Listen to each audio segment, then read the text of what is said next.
नमस्कार, मैं महिमा किराड़ू आदर्श विद्या मंदिर शंकर विद्यापीठ माउंट आबू से। बच्चों, पिछली वीडियो में हमने पढ़ा था वाक्य विचार, यानी वाक्य किसे कहते हैं और वाक्य के अंग कितने होते हैं। तो वाक्य के 2 अंग होते हैं, उद्देश्य और विधेय। उसके बाद हमने पढ़ा बच्चों कि वाक्य के भेद कितने प्रकार से किए जाते हैं। तो वाक्य के भेद 2 प्रकार से किए जाते हैं। एक होता है उसकी रचना के आधार पर और दूसरा होता है उसके अर्थ के आधार पर। फिर हमने पढ़ा कि रचना के आधार पर वाक्य के कितने भेद होते हैं। तो हमने पढ़ा कि रचना के आधार पर वाक्य के भेद 3 प्रकार से किए जाते हैं, सरल वाक्य और संयुक्त वाक्य और मिश्रित वाक्य। अब बच्चों हम अर्थ के आधार पर वाक्य के होने वाले भेदों को पढ़ेंगे। तो अर्थ के आधार पर बच्चों वाक्य के कितने भेद होते हैं? अर्थ के आधार पर बच्चों वाक्य के जो भेद होते हैं वो होते हैं 8 प्रकार के, यानी अर्थ के आधार पर वाक्य के 8 भेद होते हैं।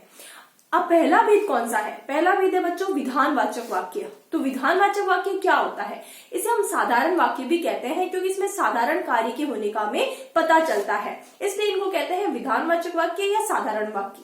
तो इसको परिभाषित कैसे करते हैं? देखो, इसको हम कहते हैं साधारण वाक्य को विधानवाचक वाक्य कहा जाता है। क्यों कहा जाता है? क्योंकि इसमें कार्य की जो संपन्नता होती है वो संपन्नता साधारण तरीके से होती है, इसलिए इसको कहते हैं विधानवाचक वाक्य।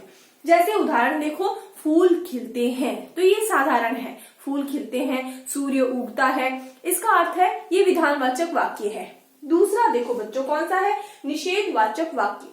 निषेधवाचक वाक्य में क्या होता है? निषेधवाचक वाक्य के अंतर्गत बच्चों जिसमें हमें नकारात्मकता होती है उसे हम निषेधात्मक वाक्य कहते हैं। जैसे जिस वाक्य से कार्य न होने या न किए जाने की सूचना मिले उसे निषेधवाचक या नकारात्मक वाक्य कहते हैं।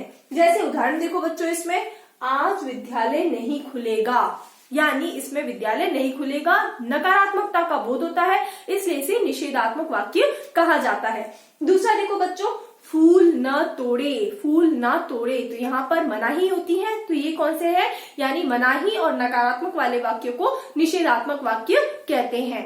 अब हम इसका आगे वाला वाक्य पढ़ते हैं जिसे प्रश्नवाचक वाक्य कहा जाता है। तीसरा भेद है बच्चों प्रश्नवाचक वाक्य। प्रश्नवाचक वाक्य यानी इन वाक्यों में प्रश्न सूचक शब्दों का प्रयोग होता है। तो इसको परिभाषित कैसे करते हैं?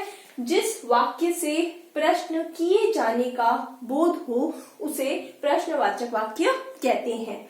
जैसे तुम बीमार कैसे हुए, तुम बीमार कैसे हुए, तो यहाँ पर प्रश्न सूचक शब्द कैसे और यहाँ पर प्रश्नवाचक चिन्ह भी लगाया गया है। दूसरा उदाहरण देखो बच्चों, तुम विद्यालय क्यों नहीं आए।